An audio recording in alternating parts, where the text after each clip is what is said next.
Once again.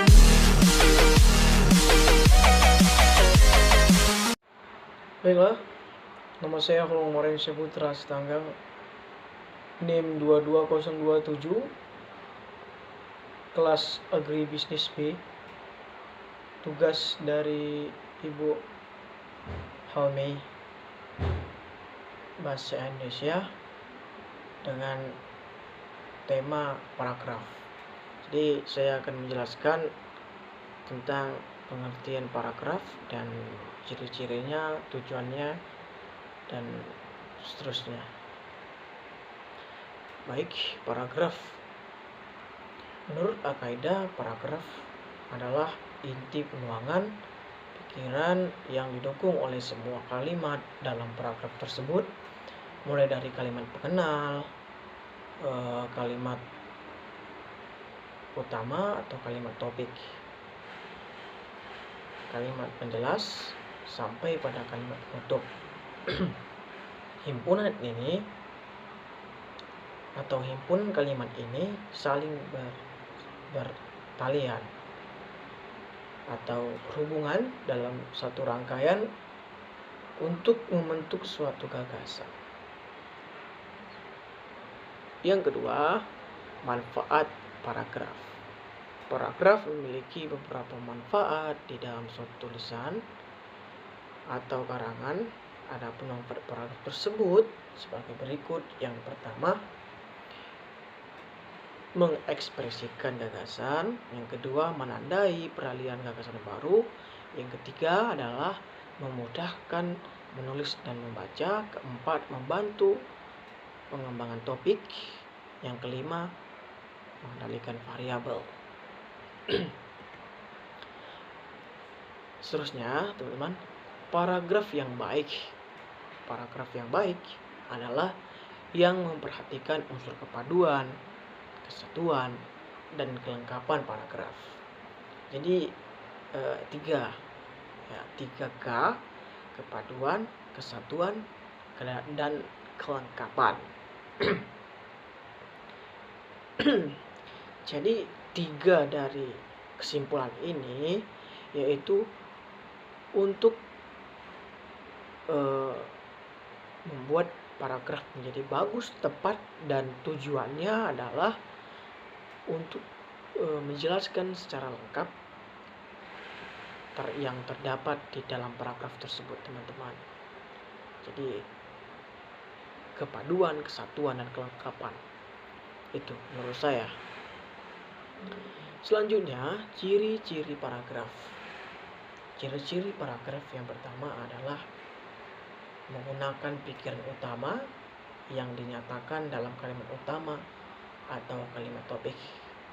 Setiap paragraf menggunakan suatu kalimat topik dan selebihnya adalah sebuah kalimat pengembang yang memiliki fungsi untuk menjelaskan atau mendeskripsikan dan menerangkan pikiran utama yang ada dalam kalimat utama.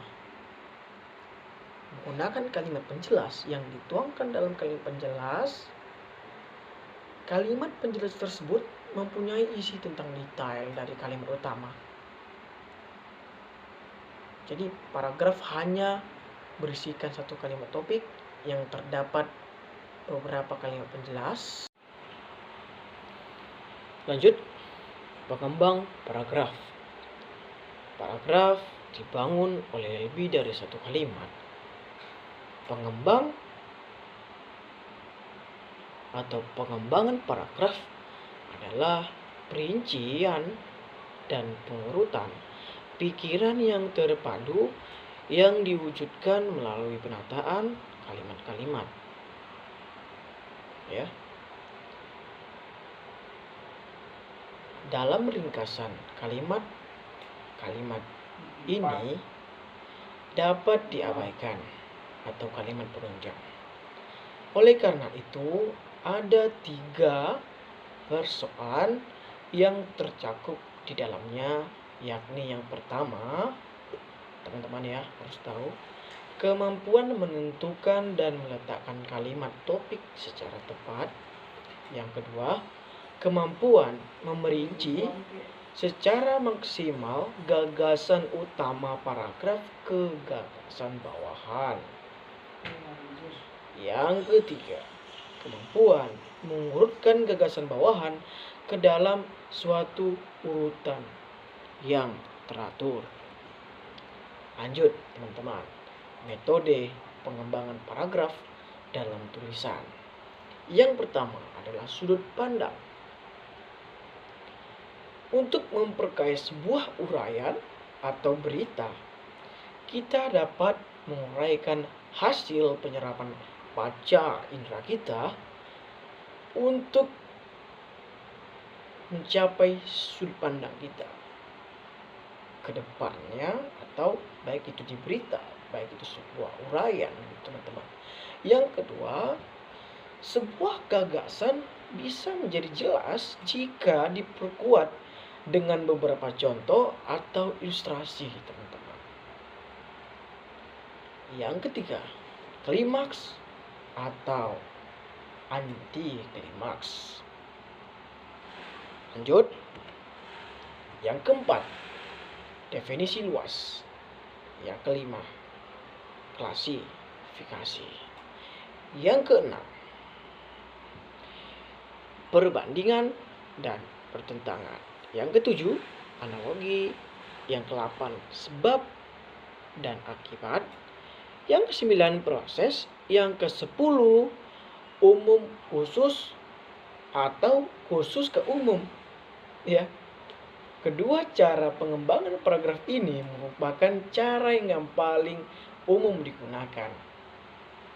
Dalam pengembangan umum khusus, gagasan utama atau kalimat topik diletakkan di awal paragraf, diikuti oleh kalimat-kalimat yang mengandung gagasan bawahan. Secara logis, pengembangan paragraf seperti ini disebut sebagai pengembangan deduktif.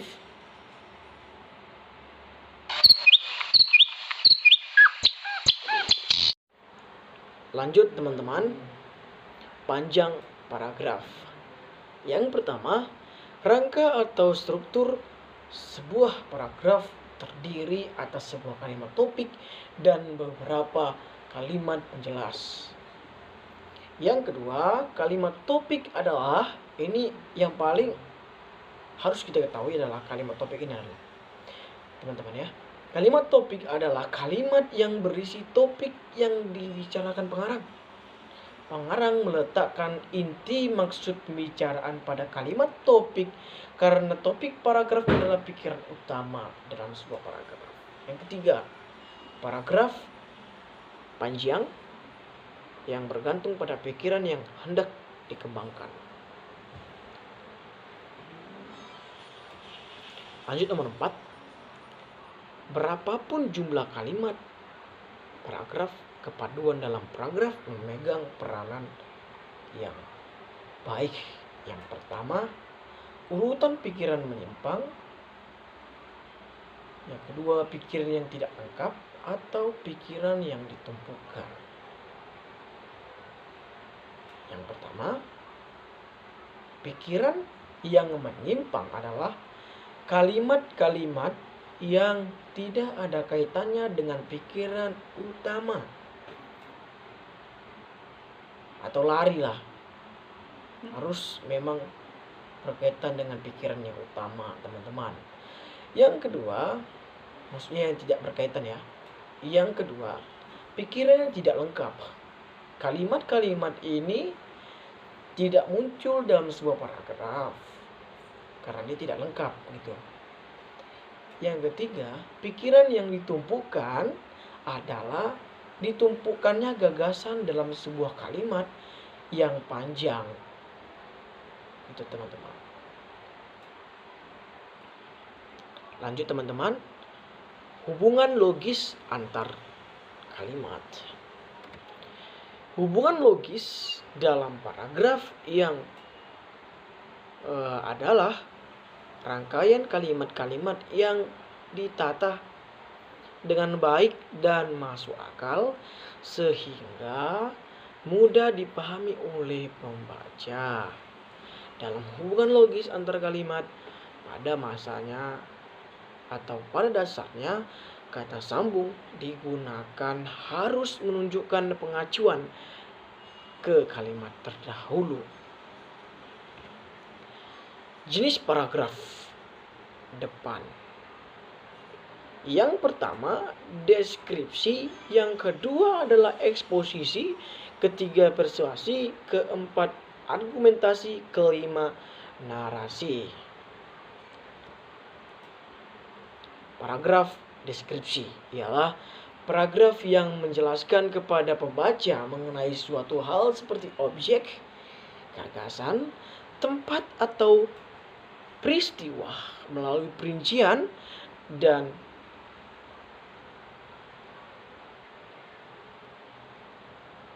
detail hal tersebut. Langkah menulis paragraf deskripsi. Yang pertama, cari sebuah topik. Yang kedua, rancanglah sebuah paragraf deskripsi. Yang keempat, yang ketiga maksud teman-teman ya, revisi paragraf deskripsi.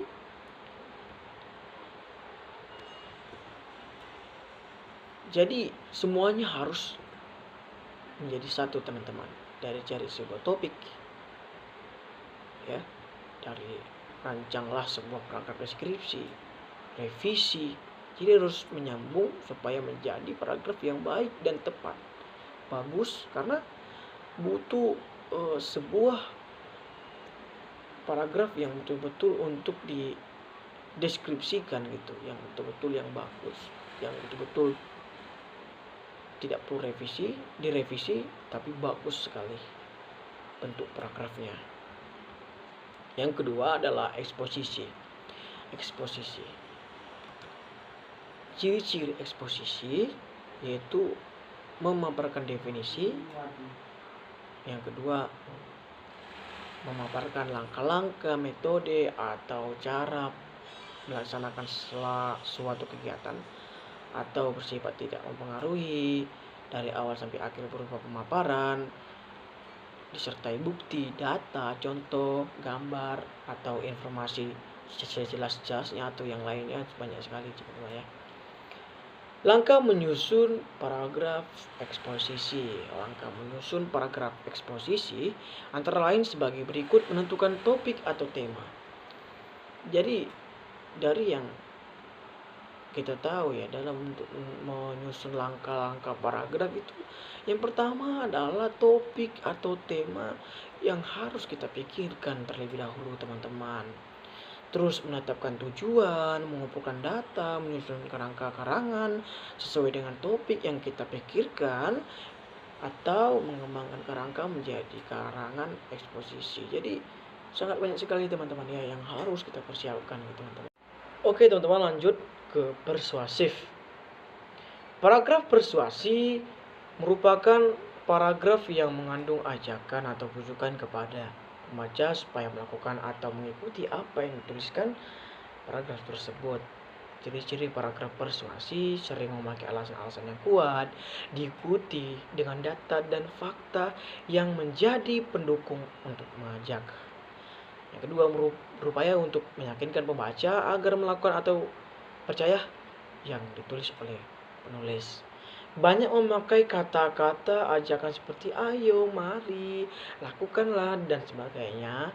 Yang keempat, seringkali menghindari konflik. Ya, merupakan ciri-ciri paragraf persuasi, seringkali menghindari konflik supaya kepercayaan pembaca tidak hilang dan agar kesepakatan pendapat antara penulis dan pembaca bisa dicapai. Langkah menyusun paragraf persuasi: menentukan topik dan tujuan. Itu sangat jelas teman-teman ya. Membuat kerangka, karangan paragraf, mengumpulkan bahan untuk paragraf, menarik kesimpulan, penutup paragraf persuasif. Lanjut teman-teman ke argumentasi. Kata argumen ini adalah pendapat ya teman-teman ya. Jadi harus kita tahu itu dari katanya, harus tahu gitu tempat dibaca ya teman-teman ya. Ciri-ciri paragraf argumentasi. Yang pertama, berisikan pendapat penulis tentang suatu fenomena Ya, itu pendapat kita juga teman-teman ya. Pendapat disertai alasan logis dan fakta. Memiliki data faktual yang mendukung pendapat penulis. Fenomena yang dijabarkan dengan cara menganalisa dan memberikan analogi. Yang terakhir diakhiri dengan kesimpulan berupa pendapat penulis secara lebih luas. Langkah menyusun paragraf argumentasi. Yang pertama, menentukan topik.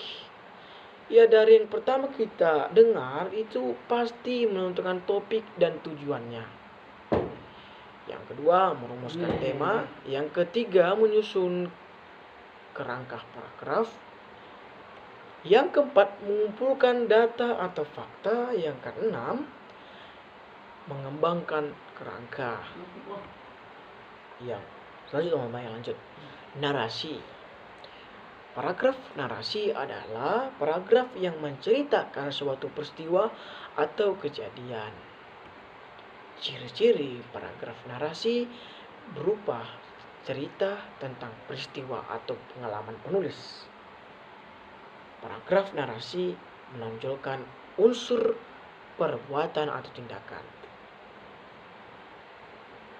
Dirangkai dalam urutan waktu secara kronologis, jelas di mana bagian orientation, klimaks, dan resolution.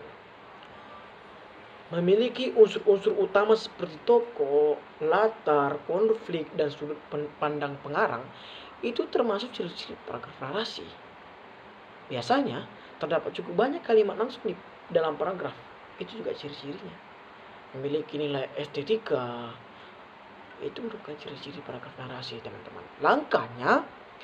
Langkah menyusun paragraf narasi. Yang pertama, menentukan tema.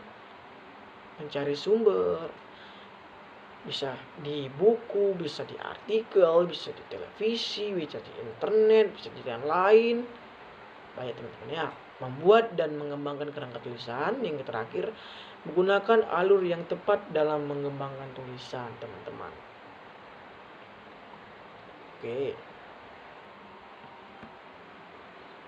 Jadi teman-teman, dari materi tadi, kami sebagai mahasiswa mendapat tugas dari Ibu Helmi, yaitu dengan masing-masing 2 contoh paragraf dari 5 yang kita dengar tadi.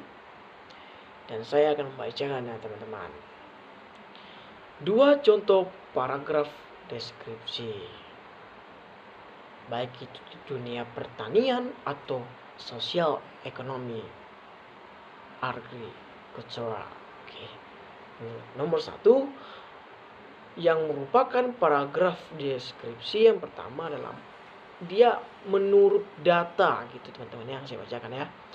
Menurut data Badan Pusat Statistik BPS, terdapat sejumlah sektor ekonomi yang mengalami peningkatan dan penurunan jumlah tenaga kerja pada Februari 2017. Adapun sektor-sektor yang mengalami peningkatan jumlah tenaga kerjanya naik berapa, sektor transportasi, pengundangan dan komunikasi naik berapa persen, sektor pertanian naik berapa persen. Jadi menjelaskan tentang bagaimana detailnya teman-teman, harus lebih pas gitu. Semuanya kayak gitu teman-teman. Apalagi judulnya juga deskripsi kan, harus jelas, harus ada faktanya teman-teman. Nomor 2 ini ada juga ya, berdasarkan statistik dari BPS. Nah, jadi main-main gitu ya teman-teman ya. Main kayak nilai ekspor dunia pada bulan Agustus 2017 berapa dolar, terus pendapatan meningkatnya berapa dolar, berapa persen gitu teman-teman. Jadi sangat jelas sih gitu. 2 contoh paragraf eksposisi yang berkaitan dengan dunia pertanian atau sosial ekonomi pertanian. Jadi jawaban saya di sini teman-teman, saya memakai tesis, saya memakai argumentasi, saya memakai penegasan ulang, baik pun di nomor 2-nya juga. Saya memakai itu. 2 contoh paragraf persuasi yang berkaitan dengan dunia pertanian atau sosial ekonomi pertanian.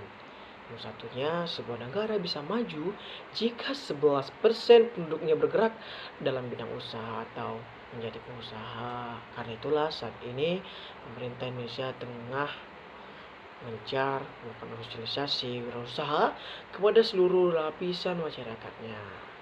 Jadi kayak menjelaskan menjelaskan tujuannya, apa pengertian UKM, atau menjelaskan seperti itu teman-teman ya. Cara nomor 2, penggunaan pupuk kimia memang dapat mempercepat pertumbuhan tanaman. Penggunaan pupuk kimia juga dapat memberikan keuntungan melimpah bagi petani dan hasil dari hasil panen. Tetapi dampak negatifnya ditimbulkan oleh pupuk kimia sangat berbahaya. Oleh sebab itu, beralihlah ke pupuk kompos. Jadi teman-teman, di sini ada sebab dan akibatnya. Jadi kita harus membedakan dari dampaknya ke sebabnya itu teman-teman. Pengertian dasarnya dulu, penggunaan pupuk itu gunanya apa, yaitu mempercepat pertumbuhan tanaman. Dampak negatifnya apa, sebabnya apa, gitu teman. Kalau saya ya teman-teman ya. Yang keempat, 2 contoh paragraf argumentasi yang berkaitan dengan dunia pertanian. Jawaban saya nomor 1, salah satu di antara penyebabnya keterpurukan ekonomi buruh tani yaitu hadirnya sebagai tengkulak yang lebih menguasai serta mempermainkan harga hasil tani. Sedangkan nomor 2, pertanian adalah kegiatan pemanfaat sumber daya hayati dilakukan manusia untuk menghasilkan bahan pangan, bahan baku industri atau sumber energi, serta untuk mengolah makanan atau mengolah lingkungan hidupnya.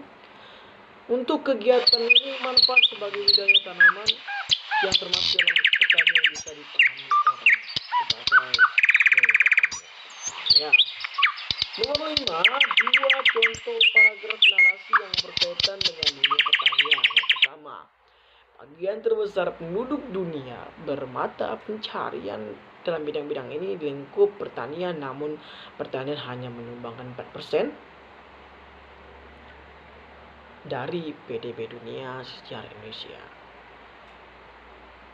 Dan cara nomor 2, jawaban nomor 2, pentingnya irigasi dalam faktor pertanian membuat pemerintah bergerak untuk membuat saluran-saluran air yang kokoh agar air bisa dialirkan dengan baik sehingga pertumbuhan menjadi baik dan sehat. Dan perlunya digalakkan pengetahuan cara bercocok tanam bagi petani agar sektor pertanian menjadi semakin maju dan berkembang untuk lebih bagus ke depannya teman-teman. Jadi semuanya ini, dari semua paragraf ini menyangkut yang pertama adalah tujuannya harus ada proses penulisan yang bagus teman-teman. Jadi sangat bisa ataupun bisa untuk dimengerti kalau teman-teman yang ingin mengetahuinya. Jadi teman-teman, sekian saja dari video saya dari Agribisnis B.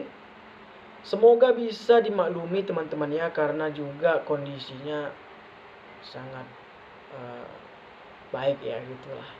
Pokoknya teman-teman ataupun Ibu Helmi, dosen kami, semoga bisa menerima hasil dari yang kami buat ini. Oke, sekian dari saya ucapkan terima kasih.